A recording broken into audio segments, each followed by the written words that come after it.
Welcome to Chapter 10. The information in this lecture or this chapter may be a bit tedious, but it is important to understand when developing websites. The first thing we're going to discuss is categories of disabilities. The first one is visual, so blindness, low vision, or color blindness. Next you have hearing, which includes deafness or hard of hearing.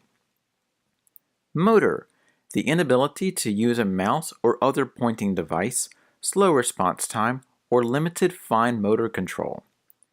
And lastly, cognitive, learning disabilities such as ADD, ADHD, or the like, easily distracted, or unable to focus on large amounts of information. For example, if you were to read the newspaper by itself with no pictures or modifications on it, it would be extremely boring to read from front to back cover. Some accessibility laws and standards. For the US, they dictate that certain services and some websites must be accessible to people with disabilities. This is a professional standard to have across pretty much any websites, mainly government and corporate websites, but overall it's also good business to have, so that way you open your internet services up to just about anyone. The American with Disabilities Act, or ADA, of 1990 is not specific to just real-world conditions. For example, lawsuits have been filed for inaccessible internet and non-internet-based experiences.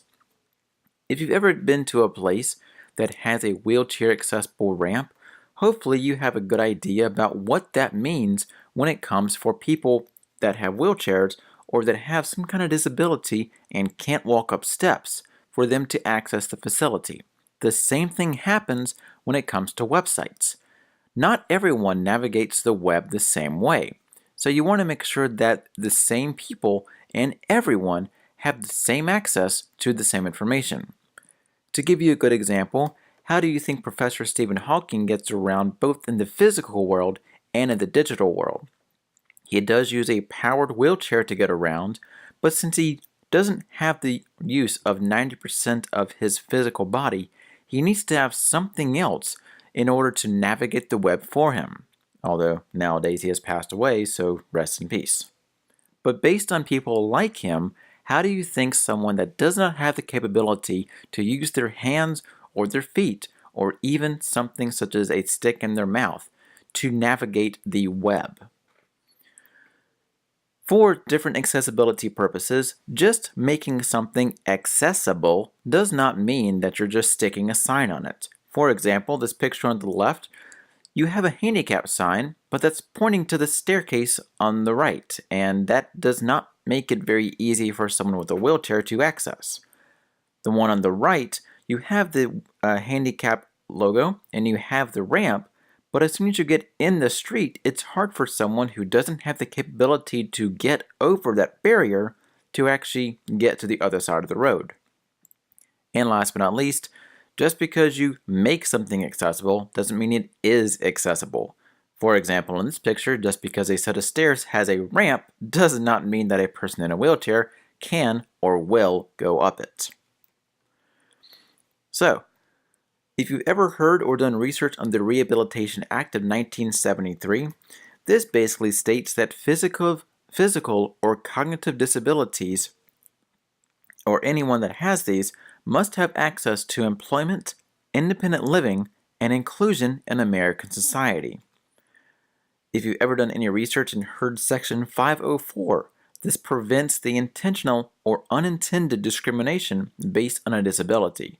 So just because someone has a disability doesn't mean that they should be turned away when they come to your site. More popular in the internet world is Section 508, which bars the government from offering electronic services that are not fully accessible to those with disabilities, and specifically mentions the internet. If you've ever dealt with any other sites and you've seen something along the lines of Section 508 compliant, that means that this is what they are dealing with, the Section 508 amendment of the Rehabilitation Act of 1973. Section 508 is a great guideline to follow, And if your website does not follow it, then you may get sued. Now, I'm not going to say that you can or you will get sued because I am not a lawyer or a person with professional experience in that field, but I can say that the possibility is there that if you design something for your company and it is not Section 508 compliant, then you may get sued. Some Web Content Accessibility Guidelines, or the WCAG, allows for 4 different concepts to be discussed when it comes to guidelines. The first one, of the principles of accessibility, are perceivable. Information and user interface components must be presentable to users in a way they can perceive, basically making sure that the information they're looking at is the information they're going to be dealing with. Operable.